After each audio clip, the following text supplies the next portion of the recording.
habíamos toda la etapa inicial, o sea, sistemas operativos propiamente dichos, no tenemos hasta 1955.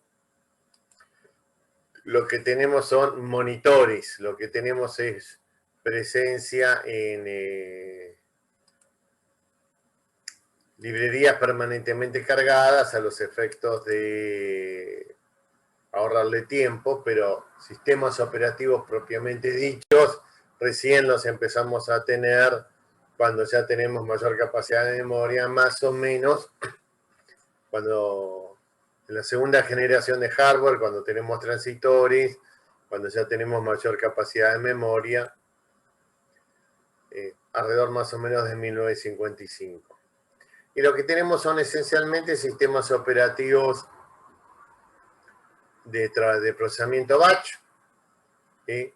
Sistemas monotarea, donde se toma un trabajo por lotes, se carga todo el trabajo, ocupa toda la memoria, hacemos todo ese trabajo, termina, vaciamos la memoria, cargamos un nuevo trabajo. Y lo que tenemos es un desarrollo importante en el área de software. IBM había ya desarrollado la parte del lenguaje Fortran, que termina siendo normalizado por la ANSI a posteriori, ya para creo que en el 68 lo normalizan, y ANSI había armado un lenguaje del COBOL, o sea, teníamos ya lenguaje de tercera generación, el COBOL sí lo tenemos en el 58-59, y ese es el panorama que tenemos en estos momentos, ¿no es cierto? Algún otro lenguaje, o sea, ya habían aparecido los compiladores, ya aparece el concepto de librerías, el concepto de compiladores, el lenguaje de tercera generación que permiten desarrollar software que no sea específico para un hardware, como estábamos antes, y dos grandes ramas, la rama de hardware comercial y la que trabajaba esencialmente con COBOL o con lenguajes, hay un previo al COBOL que había hecho IBM, y yo menciono mucho IBM porque en realidad IBM es líder en esos momentos,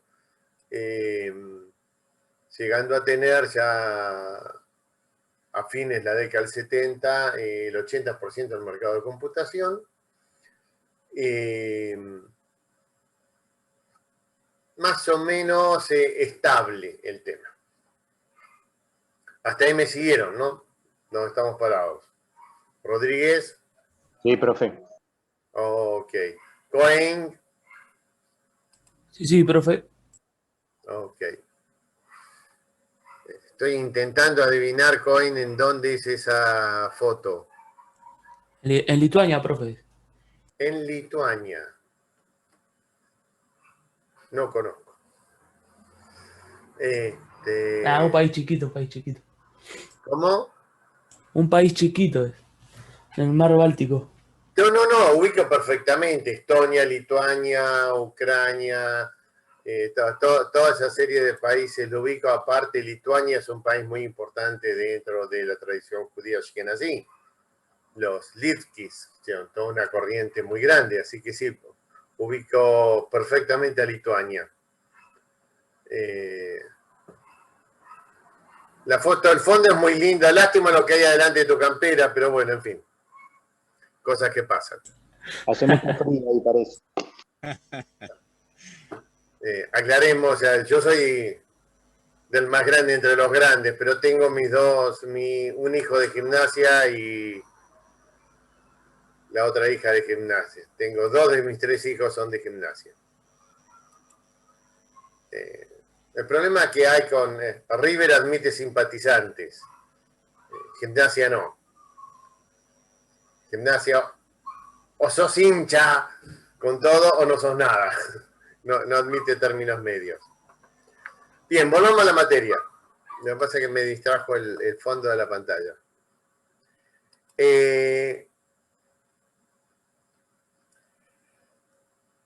En ese momento lo que hay es un enorme desarrollo en el mundo de hardware, todo el tema, empiezan a aparecer los circuitos integrados, empiezan a un enorme avance de software. De los transitores empieza a aparecer la posibilidad de tener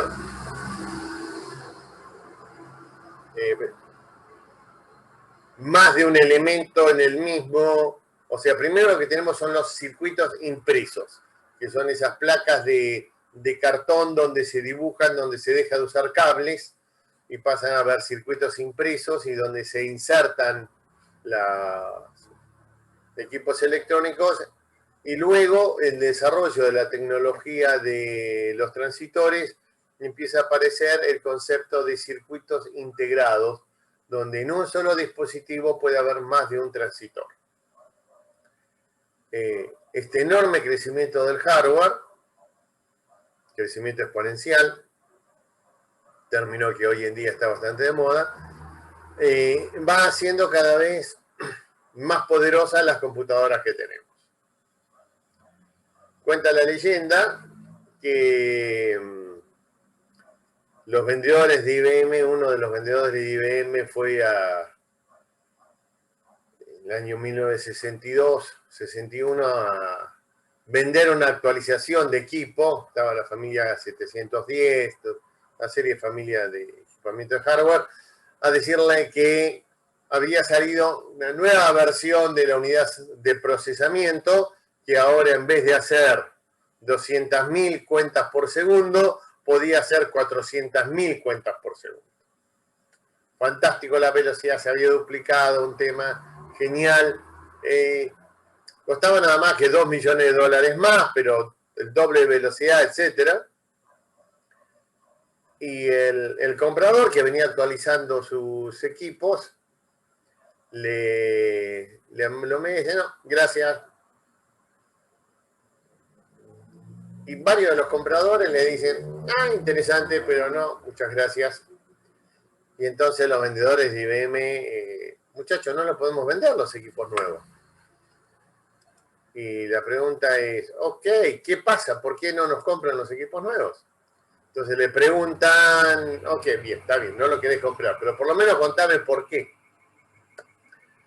Y el dueño de la empresa lo mira y le dice, porque a mí que haga el doble de cuentas más rápido, no me importa para nada, no me sirve para nada, porque en realidad yo tengo que ver los resultados impresos y no aumenta la velocidad de impresión. ¿De qué me sirve que las cuentas las haga el doble de rápido si luego no puede mandarle más de 100 letras por segundo a la impresora?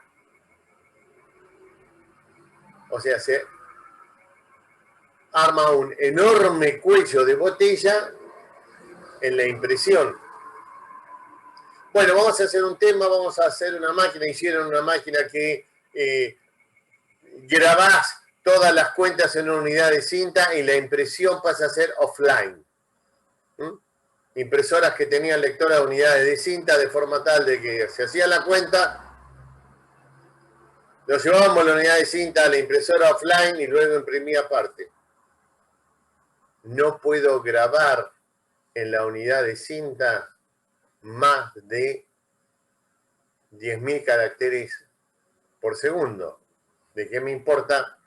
De que en vez de 200.000 cuentas haga 400.000 cuentas y después la unidad de procesamiento se va a quedar esperando a que la grabadora de cinta termine de grabar, porque tenemos una sola unidad de procesamiento. Esa unidad de procesamiento maneja la unidad de cinta, esa unidad de procesamiento maneja la impresora, entonces le manda a la unidad de cinta un buffer, 256 bytes, y hasta que la unidad de cinta no le responde, terminé de grabarlo, mándame otro, no hace nada. Ok, si hace la cuenta más rápido, lo único que va a hacer es estar más tiempo parada. Entonces no voy a gastar cientos de miles de dólares en un equipo para que esté más tiempo parado. ¿Entendieron el problema? Lorenzo. Sí, profe. Ok, la gente de IBM y de otras empresas, se pone a pensar cómo soluciona ese problema. Porque entonces ahora la velocidad de procesamiento no está determinada por la unidad de control, la unidad central, la unidad de procesamiento, sino que los periféricos, la unidad de cinta, la lectora de tarjetas perforadas, la impresora, son los cuellos de botella que terminan determinando esto. ¿De qué importa que yo pueda, para dar otro ejemplo, duplicar la capacidad de velocidad de carga de mis camiones y la ruta en la cual salen mis camiones solo puede entrar un camión por segundo? Después va a haber cola dentro de mi plaza de estacionamiento. No tiene sentido que siga cargando más rápido. Entonces es un problema de logística.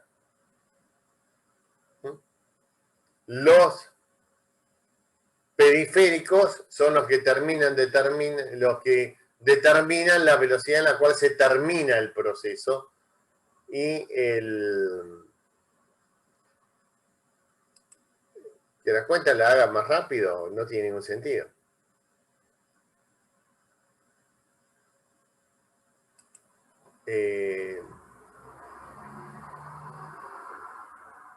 ¿Cómo solucionamos esto? Este es el problema que nos encontramos en estos momentos. ¿Cómo solucionamos esto?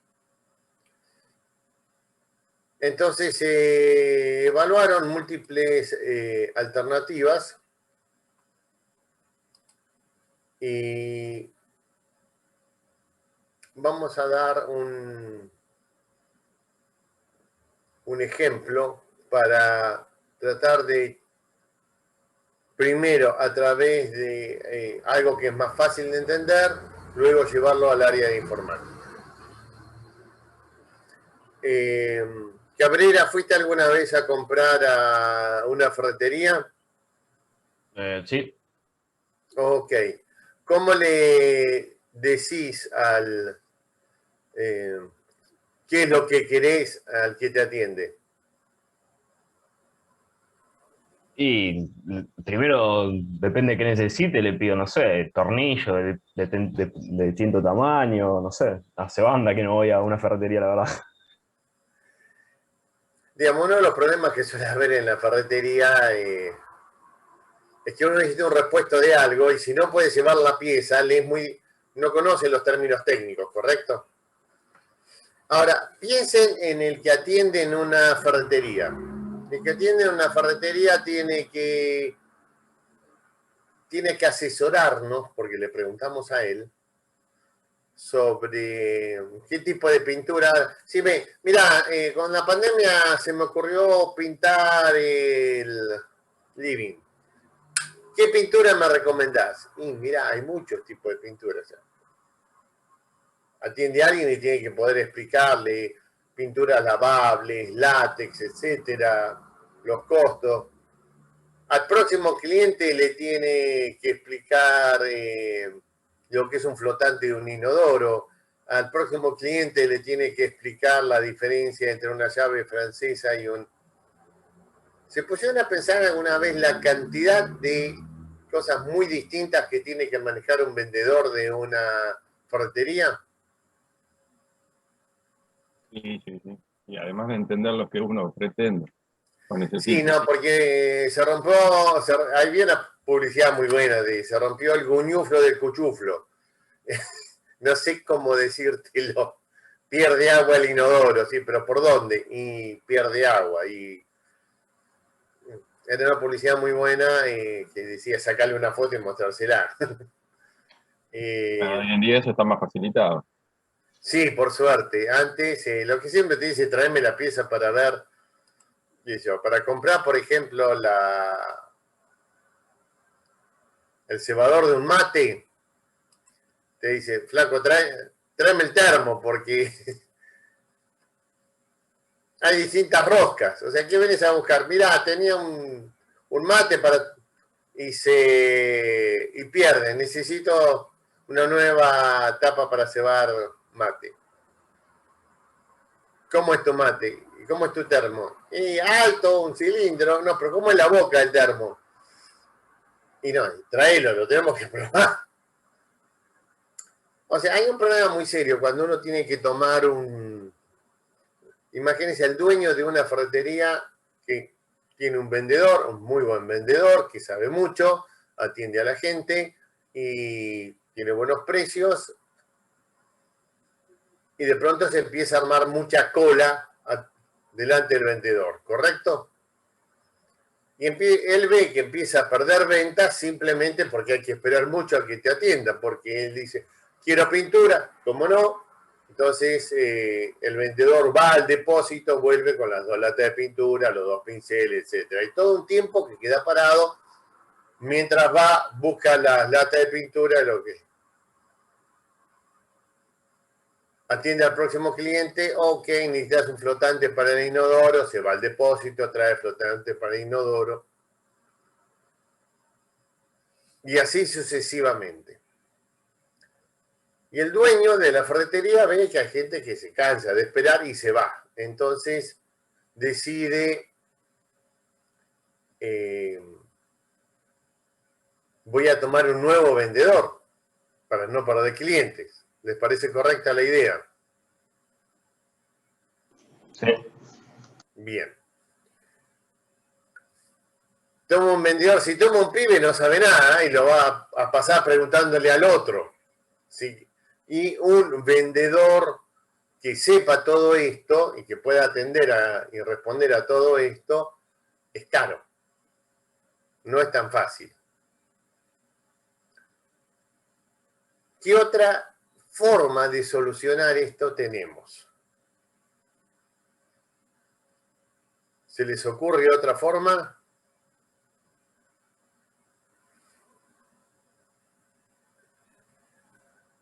O sea, que no sea tomar un vendedor amplio con experiencia igual que el que tengo.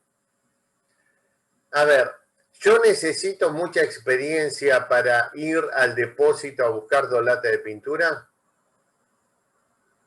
No. Claro, no, visto desde ese punto de vista, uno puede determinar qué necesita el cliente y el otro ir a buscarlo. Es más, y hacer en un viaje, hacer 2 o 3 días.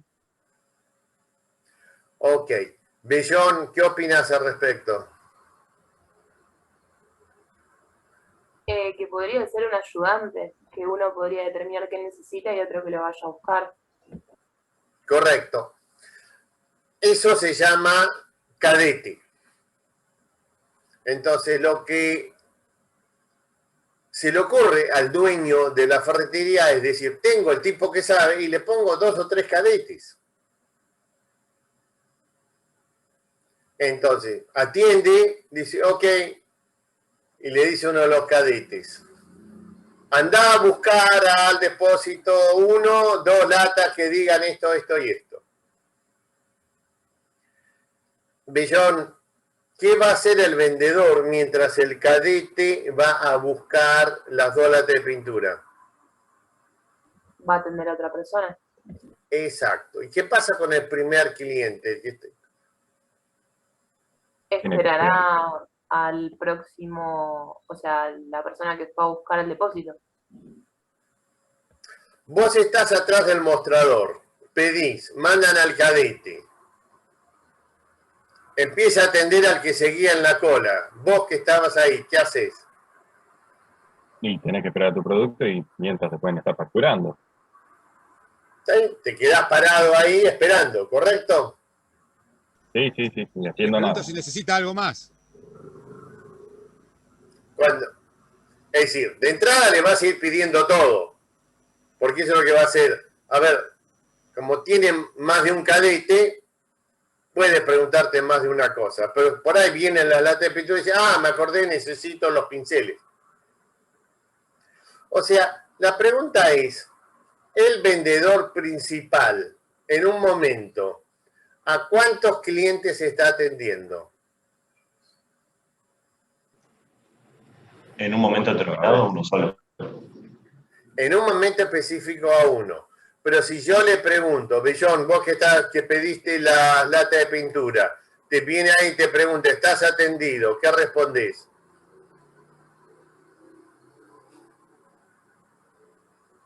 Sí, atiende a todo. Sí, Fíjese qué interesante. En realidad, él está escuchando a uno, pero está atendiendo a varios.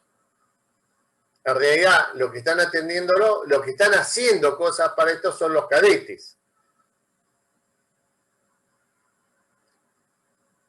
¿Me sigue la idea? Pero esa persona está atendida. Sí. Cadabón, cuando vos vas a comprar ropa, bueno, ahora es bastante difícil. En épocas normales, Cadabón, cuando elegís ropa para ir a comprarte, ¿qué hacéis con la ropa? La llevo a la caja. ¿No te la probás? Y sí, también. O sea, vos vas a un negocio de ropa, te querés comprar un vaquero, por ejemplo. ¿Cuál es tu circuito? ¿Qué sería lo normal? ¿Te atiende una vendedora? ¿Qué harías? Lo pido probar, voy a probar, después se la entrego si me gustó, me lo llevo. ¿Llevas un solo vaquero a probarte? Y yo sé mi talle, pero bueno, ponele que no. Es bastante común que, aunque sepas tu talle, lleves varios a ver cómo te quedan. Por lo menos una blusa, digamos, a ver cómo te queda. Sí. Bien. Cuando salís del probador, la vendedora, si quedó parada al lado sin atender a nadie más un sábado a la mañana, ¿o qué hizo la vendedora? Y no atendió además a la gente. Lo más probable es que salgas y la vendedora esté atendiendo a otro. Sí. Bien. Volvemos a un caso bastante similar, nada más que en este caso no es cadete porque vos te autoatendiste al probarlo. Pero entonces nos encontramos con un caso en el cual un solo vendedor está atendiendo, ya sea usando cadetes o al propio cliente, está atendiendo a varios clientes. Volvamos al caso de la ferretería. Cuando vuelve el cadete con las 2 latas de pintura que quería comprar Brillón, ¿qué hace el cadete?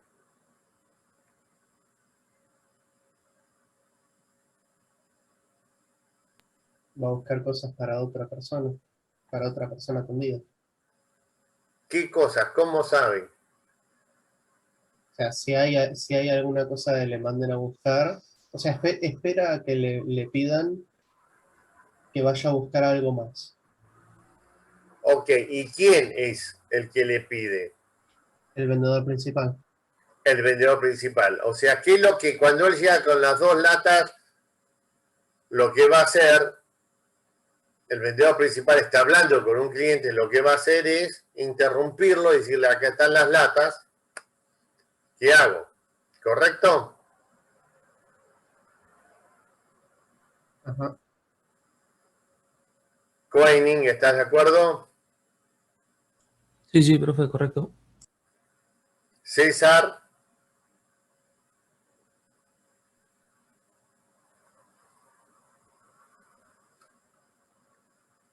Ok, César.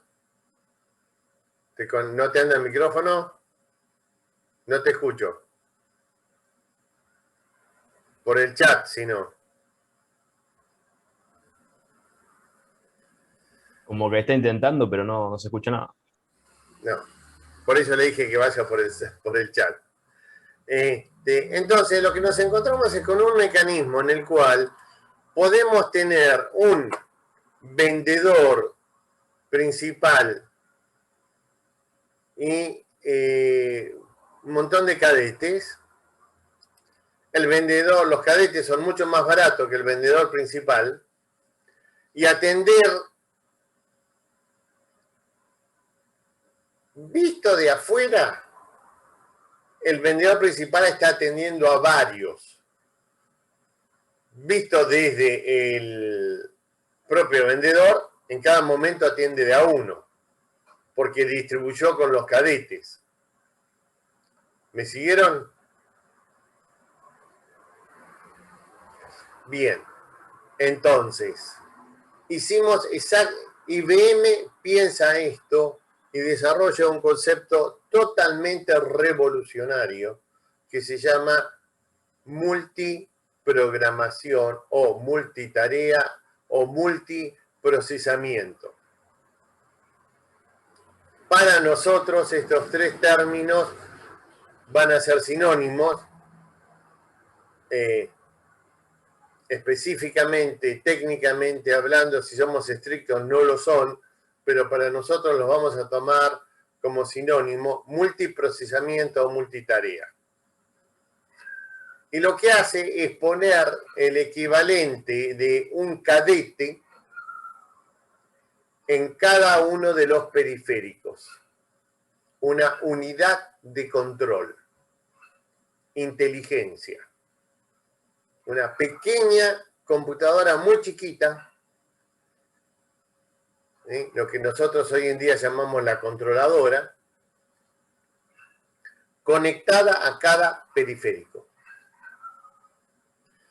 ¿Qué es el equivalente del cadete? Entonces, lo que vamos a tener ahora, la unidad de procesamiento, no se llama más unidad de procesamiento, sino que se llama unidad central de procesamiento. Berenice, ¿cómo le decimos típicamente a la unidad central de procesamiento? El procesador, profe. No. El CPU. La CPU. Bueno. Guarda. Y es muy interesante lo que vos dijiste, Berenice. Las primeras unidades centrales de procesamiento tenían muchos chips, muchos procesadores. Lo que pasó es que en 1968, 4 años después de lo que estamos hablando, la empresa Intel hace una enorme revolución en el mercado, consiguiendo poner en un solo chip todos los integrantes, elementos integrantes de una CPU. Sergio, ¿estás laburando o estás conectado? Sí, estoy conectado. Ok, ¿nos recordás los elementos que son parte de una CPU? Los 3 elementos principales. Sí, La arquitectura von Neumann.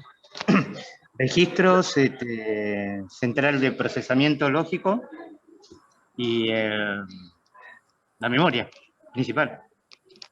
No, eso es la arquitectura de von Neumann. La CPU en particular tiene 3 elementos. La unidad aritmética lógica, que es donde hace la cuenta, los registros, que es donde guarda los datos, y la unidad de control. La unidad de control. Correcto.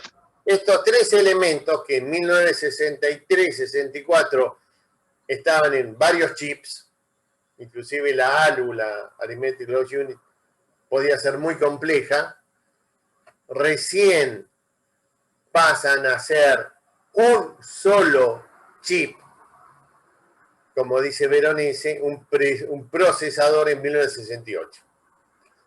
Eso lleva a que mucha gente asocie la palabra procesador como sinónimo de CPU. Son dos cosas distintas, Berenice. Procesador es un chip. Puede haber media CPU, una CPU, mucha CPU. ¿Cómo llamamos cuando hay varias CPU en un solo procesador? Multinúcleo. Multinúcleo, perfecto, Panfil. Hoy en día, en un procesador, tenemos varias CPU. Así que, por favor, no...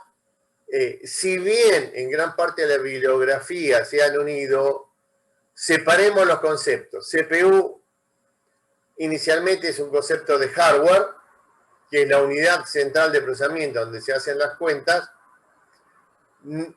no es sinónimo de procesador. Procesador es un chip donde puede haber uno o varios CPU. ¿Se entendió eso? Sí, profe. ¿Cadabón? Sí, profe. Ok. Entonces, ¿qué es lo que hace IBM en 1964? Sale al mercado con una computadora que lo revoluciona totalmente y nace la tercera generación computación que para algunos autores la usamos hasta hoy en día. Perdón, profe, Quería- ¿qué año dijo? 1964. Está bien, joya. Ahí es cuando desarrolla la multitarea, ¿no? Exacto. Multitarea, multiprogramación, multiprocesamiento, los tomamos en esta cátedra en estos momentos como sinónimos. ¿Mm?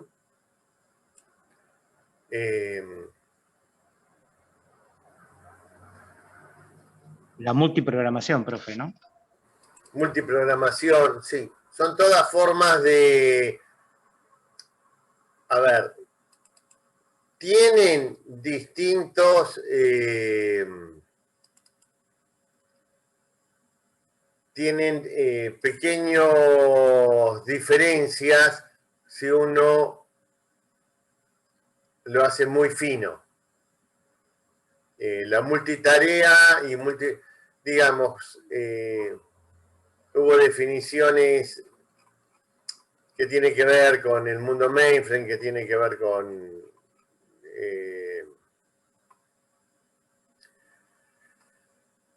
para nosotros los trabajamos como sinónimos. Hoy en día, digamos, el tema es que la palabra proceso, la palabra tarea, job, etcétera, fueron teniendo, luego se unificó la palabra proceso y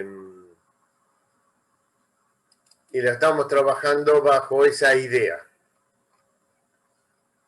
Entonces hablamos de multiprocesamiento.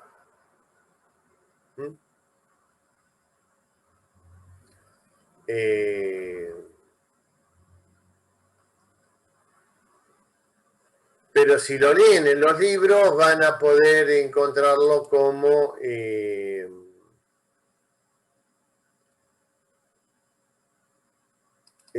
multitarea también o multiprocesamiento,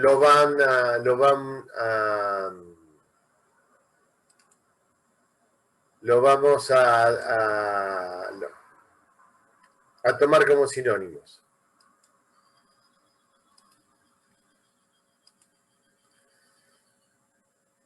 En el segundo contenido, ahí está la tercera generación.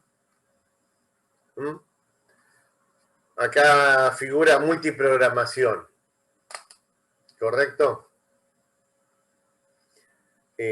Insisto, multiprogramación, multiprocesamiento, multitarea son para nosotros sinónimos y acá pasamos a trabajar batch, procesamiento batch complejo, y ahí es donde aparece el tema multitarea, porque en realidad se pasa a definir un job como cada uno y un task como un conjunto de jobs en el mundo mainframe, pero se sigue llamando task en otros ámbitos de procesamiento.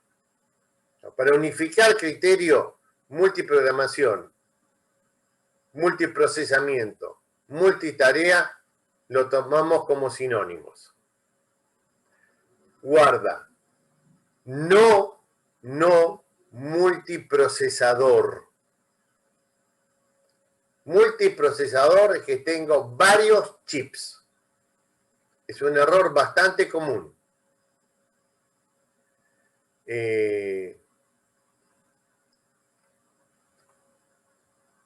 Inclusive algunas de las bibliografías traducen mal y traducen multiprocesamiento, está traducido como multiprocesador, porque la gente que lo traduce son gente del mundo de lengua. Sí, Rodríguez, ¿quería decir algo? No, me pareció. No quería decir nada. Bien. Entonces, muy claro, multiprocesador son varios chips. Cada procesador puede tener una o varias CPU. Multiprocesamiento es la capacidad que tiene un sistema operativo de ejecutar en forma concurrente concurrente, varios procesos. Entonces, nuestro vendedor de ferretería atiende en forma concurrente varios clientes. O va a él personalmente atender de a uno a la vez y va a ir derivando tareas, como ir a buscar los tarros de pintura, los cadetes, de forma tal de que si yo los veo de afuera, hay 3 clientes que están siendo atendidos. Yo le pregunto y dice, no, yo estoy atendido. ¿Sí? Como Cadabón, que está con los 2 vaqueros en la mano, ya sabe cuál eligió, pero si viene una vendedora y dice, no, yo ya estoy atendida, estoy esperando que se libere la vendedora que me dio los vaqueros. ¿De acuerdo, Cadabón?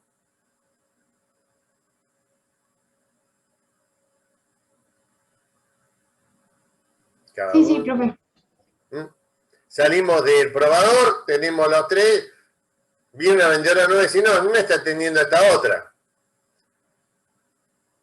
Después vamos a ver, digamos, la otra, qué es lo que hace cuando está atendiendo, si deja de atender a la que está y vuelve al primer cliente o le dice, espérame que le doy la ropa a esta otra.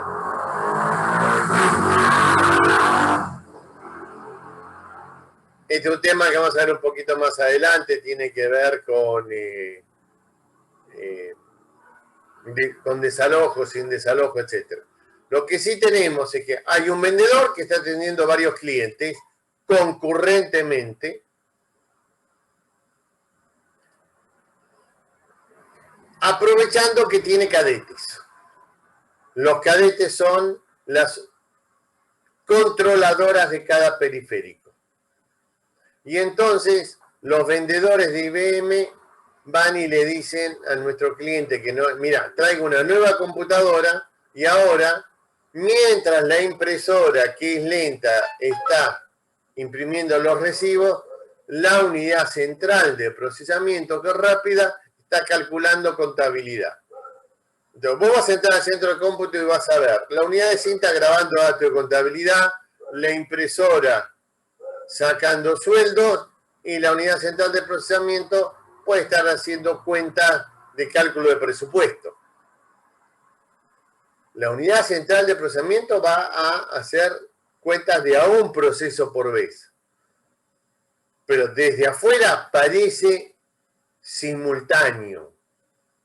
Pero internamente, como se ha distribuido la tarea entre las controladoras y la unidad central, la ejecución es concurrente. Esto es la multiprogramación o multiprocesamiento, enorme revolución en 1964 que permite el crecimiento de las computadoras y le permite a los vendedores de IBM vender su nueva computadora.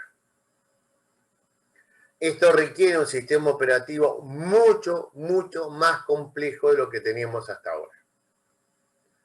Porque ahora este sistema operativo es el que va a administrar el uso de la CPU por los distintos procesos. Antes el sistema operativo o monitor simplemente cargaba y le daba toda la manija al proceso. Ahora el sistema operativo es el que maneja los distintos elementos del hardware y se los va a ir asignando a cada uno de ellos. Pasa a ser muy poderoso el sistema. Y aparece el sistema operativo OS 360, revolución enorme. Y una segunda revolución muy grande que hace IBM, y por eso se llama 360 esta computadora, incorpora en la misma CPU operaciones de punto flotante y operaciones de punto fijo. O sea, sirve tanto para que la NASA calcule los cohetes a la Luna como para llevar la contabilidad.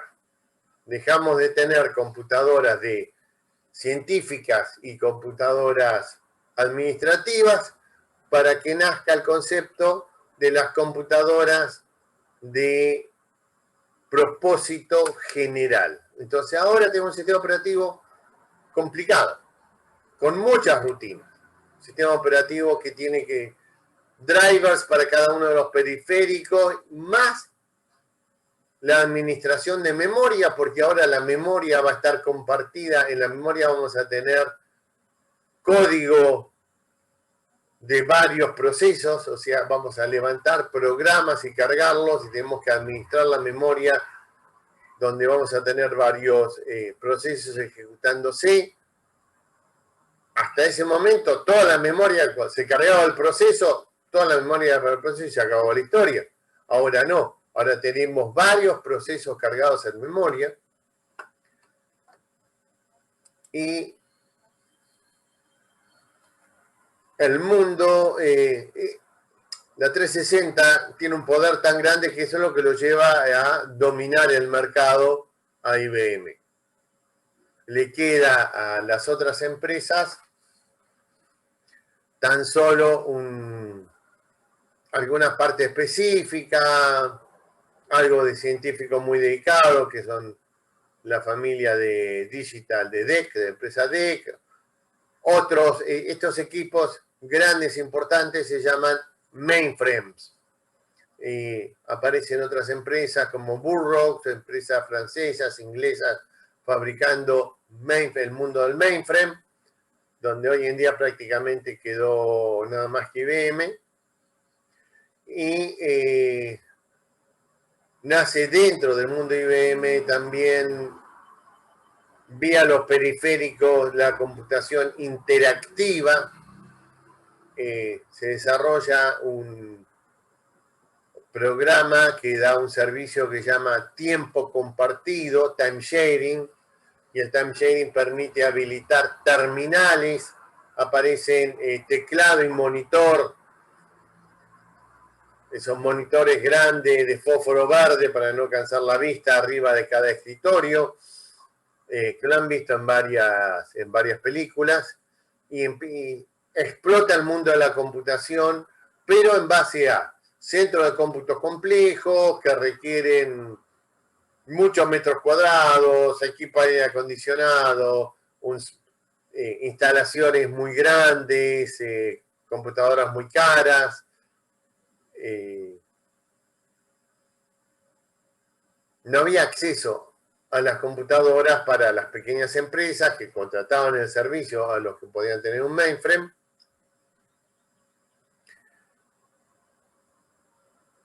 Gran expansión.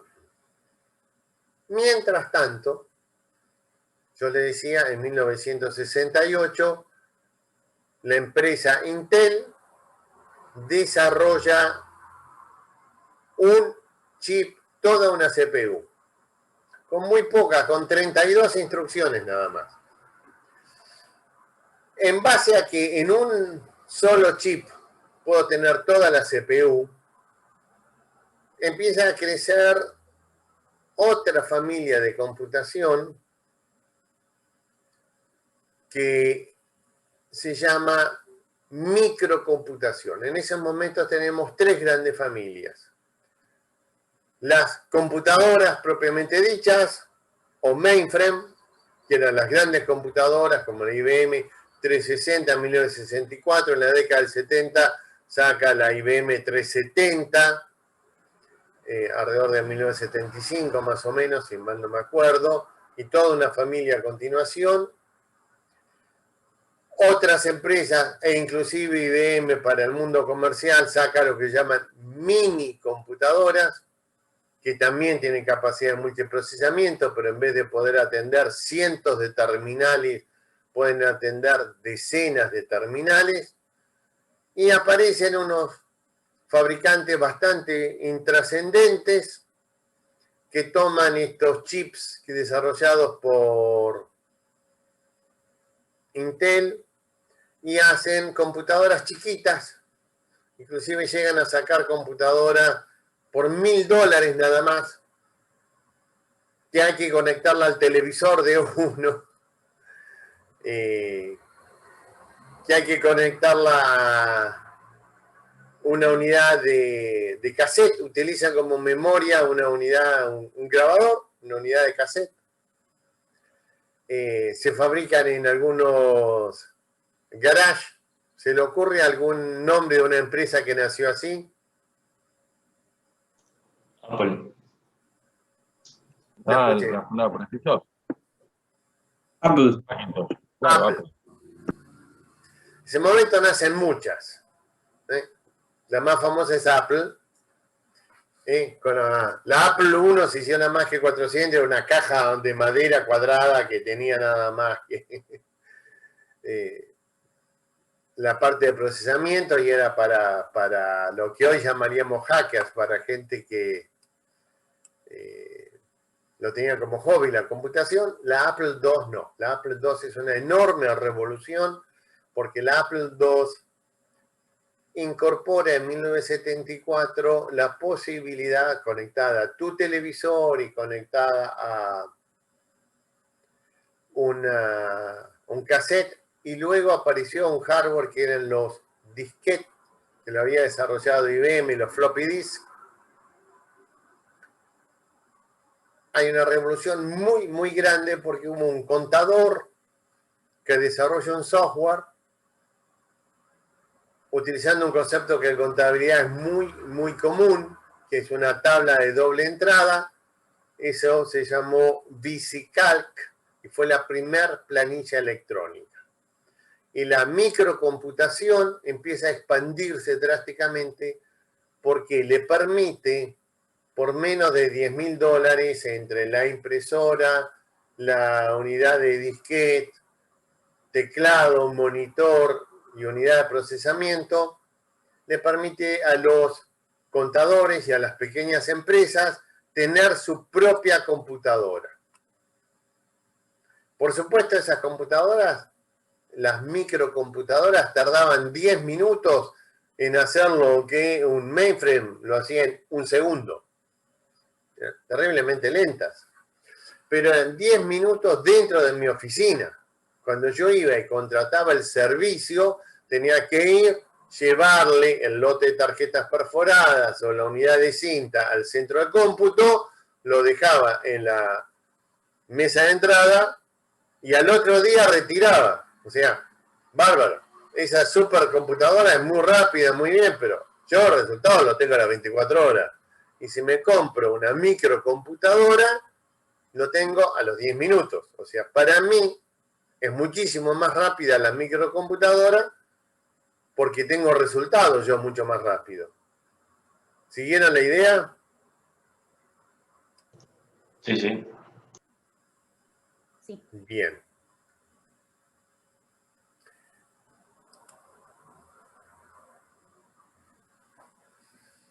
La microcomputadora empieza a crecer y empiezan empresas un poco más serias, no como Apple, que viene de un garage, empresas como Radio Shack, que en Estados Unidos era la gran casa de venta de repuestos de hardware, a fabricar las microcomputadoras.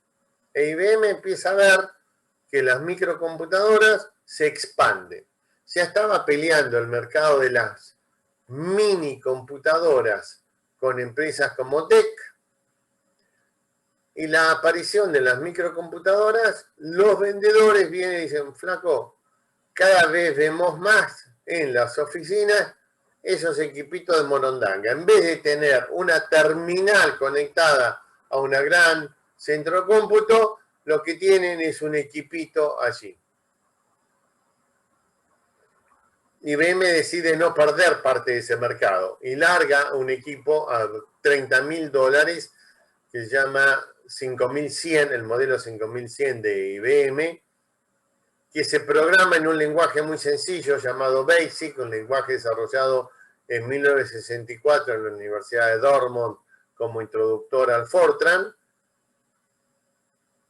y con un monitor muy chiquito, un monitor que tendría 4 pulgadas, no entra en el mercado porque es muy cara, larga luego la 5110, tampoco entra en el mercado, y decide, por lo tanto, armar una rama para ese tipo de computación, la microcomputación. Entonces, comete uno de los errores históricos más grandes y crea un grupo de trabajo, y este grupo de trabajo toma la decisión, dado que en IBM, desde que pensaban un producto hasta que lo sacaban al mercado, eran 5 a 6 años por la enorme burocracia interna de la empresa, deciden, en vez de hacer eso, comprar en el mercado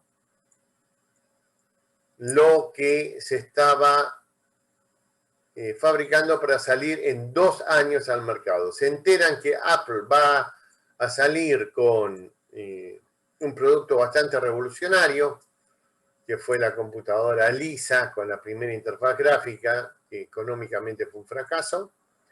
Entonces IBM decide salir antes con otro tipo de computación, pero entrar a pelear en el mercado de las microcomputadoras. Ya teníamos varias empresas, teníamos Radio Shack, teníamos Commodore, teníamos equipos de DEC en esto. Y entonces va a los principales fabricantes. Va a Intel para que fabrique un procesador para su nueva computadora. Va a una empresa que hacía un sistema operativo que se llamaba CPM, que era líder en el mercado, para que escriba un sistema operativo para su propia computadora.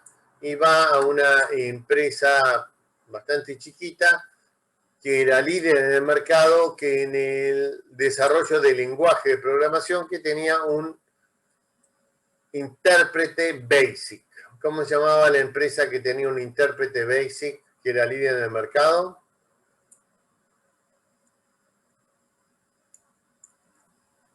Que hacía software para microcomputadoras. Microsoft. Exacto. Entonces decide comprarle a Intel el hardware,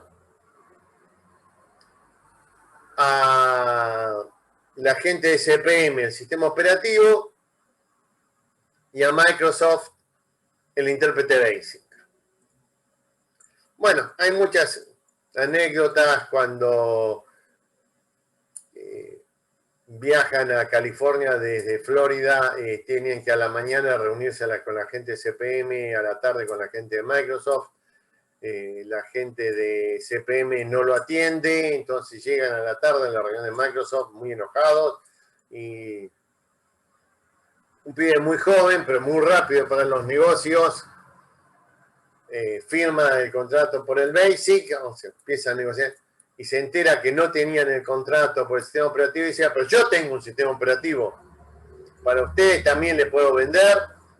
Y ahí es donde le vende un producto que no tenía, simplemente había visto en una exposición otra persona, otra empresa que lo tenía, entonces firma contrato con IBM para entregarle un sistema operativo, y después de firmarlo sale a comprarlo, y ahí compra la base del DOS. IBM decide cambiar el nombre de microcomputadoras, que entiende que le quita presencia, y aparece la publicidad de IBM llamándolo las PC o computadoras personales. Las computadoras personales, entonces, que nacen más o menos en 75, generan la cuarta generación de computadoras, y es una revolución enorme, porque hasta ese momento el mundo empresarial no había entrado masivamente en las microcomputadoras, como que no era algo muy serio. Pero cuando IBM lo valida, porque pasa a ser una computadora IBM, entonces ahí las empresas empiezan a comprarlas. Pero las IBM eran muy caras. Y ahí hay dos errores muy serios que le cuestan a IBM perder el monopolio de la informática. No firma los contratos con exclusividad. Cuando van a firmar con Microsoft, ellos tenían la idea de pagarle $1.200.000 por el sistema operativo y Microsoft le ofrece bajarle el precio a cambio de no tener la exclusividad IBM de su sistema operativo. Sí, en ese momento ellos también habían firmado con CPM. En realidad, cuando se entregan las primeras PC, se entregan con el sistema operativo de Microsoft y un vale por el sistema operativo de CPM. Porque CPM no lo termina a tiempo. En realidad no es que no lo termine. Microsoft tampoco lo termina a tiempo, pero lo entrega igual. Y el DOS 1.0 está definido como la máxima colección de errores. Pero no importa, la gente lo empezó a usar. Se colgaba, a la hora que estamos usando se colgaba. Rápidamente, a los pocos meses, corrigió los errores y sacó la versión 2.0, algunos errores. Luego terminó de corregir la versión 3.0 y anduvo recién bien en la versión 3.1 o 3.11. Pero no importa, con la política de salir primero había ganado el mercado y CPM, que era la líder en ese momento y había decidido no entregar un software que se colgaba y daba muchos errores, perdió el mercado de las PC de IBM. Intel tampoco había firmado exclusividad y la gente de IBM no firmó exclusividad porque estaban desarrollando su propio procesador para PC, lo que fue la familia PowerPC. Y entonces, en 1984 aparece el concepto del clon. Aparece el concepto de otra empresa que fabrica otra computadora, pero que tiene el mismo hardware que la computadora de IBM y ejecuta los mismos programas que la computadora de IBM. Aparece Compaq y por sobre todas las cosas aparece Hewlett Packard, HP. HP era una empresa electrónica muy reconocida, sobre todo por la parte médica. Una empresa muy seria, muy respetada. Y empieza a fabricar computadoras iguales que la de IBM, con el mismo procesador, el 8088 y luego el 8286, prácticamente el mismo sistema operativo. El de IBM se llama PC-DOS, el de Microsoft se llama MS-DOS, el mismo lenguaje de programación y cuesta la mitad. Y Hewlett Packard es una marca reconocida. Y entonces entran rápidamente al mercado, rompen el mercado y empieza en la década del 80, parece el coronavirus. Se expanden en cada escritorio, empieza a aparecer una computadora personal. Es masivo el crecimiento. ¿Por qué? Porque cada vez que yo ponía un escritorio en una oficina, ¿qué había que poner arriba de ese escritorio? Había que poner una máquina de escribir, una calculadora, era el equipamiento mínimo que teníamos que tener cuando poníamos un oficinista, un archivero, y ahora el Compaq o el HP, si quería primeras marcas, o la marca que armaba alguien en la tienda Radio Shack porque se vendía por parte,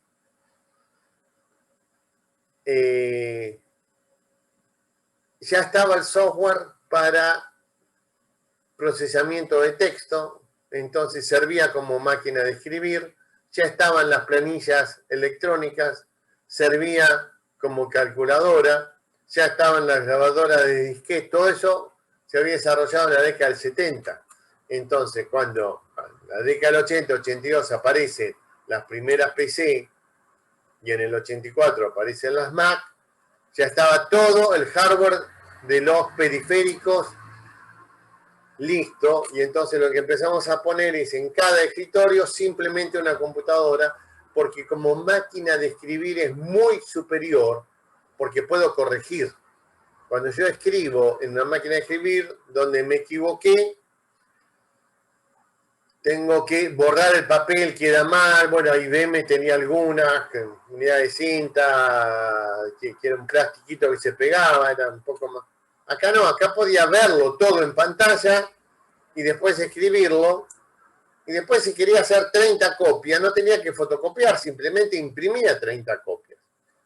Entonces, la computadora para la oficina, estando los procesadores de texto y la potencia de cálculo, pasa a ser una herramienta terriblemente poderosa. El lenguaje de programación es un lenguaje muy sencillo y empiezan a aparecer cientos de proveedores de software y la computación personal se expande masivamente. A los 2 años de salida al mercado ya empiezan a interconectarse entre sí y nacen las redes.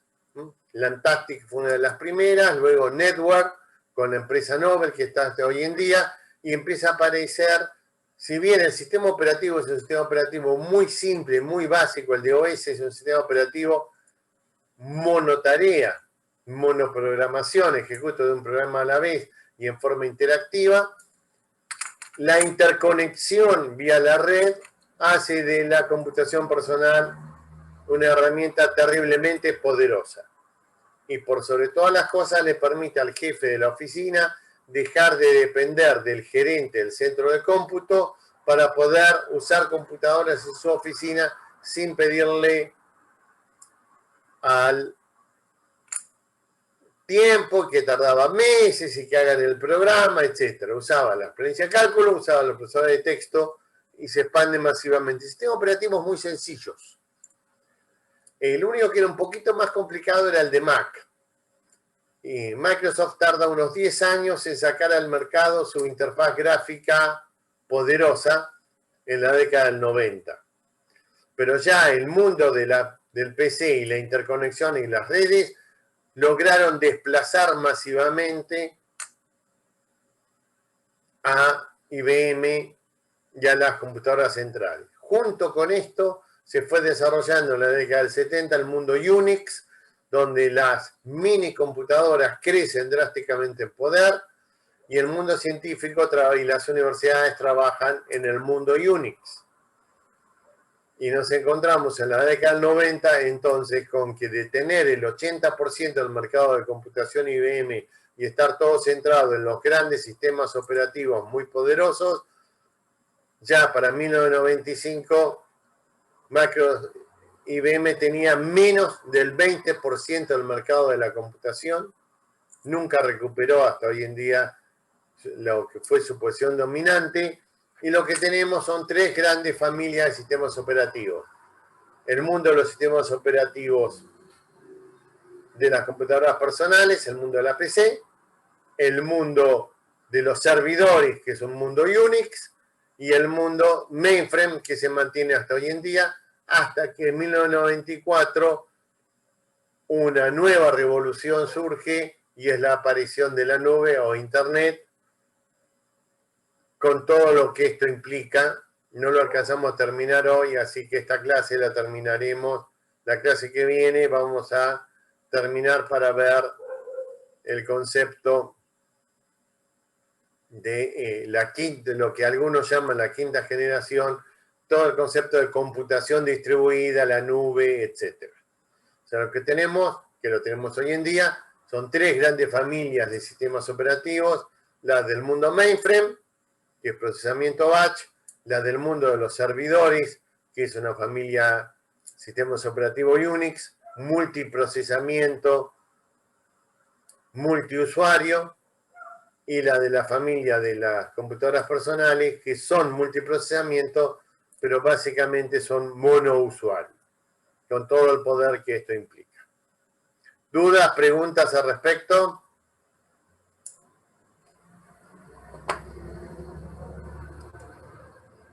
No, profe. Sergio, ¿se entendió? Sí, se entendió, como siempre.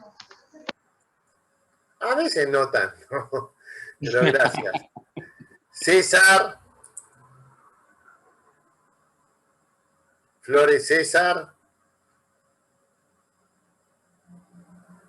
Se fue. Ah, está en el chat. Ok. Bien. Dávila. Araceli Dávila. Sí, profe. Ok. Bien. Nos juntamos el jueves que viene para terminar. Pensé que lo hacía en 2 clases, me va a llevar 3, toda la parte del contenido 2. ¿Sí?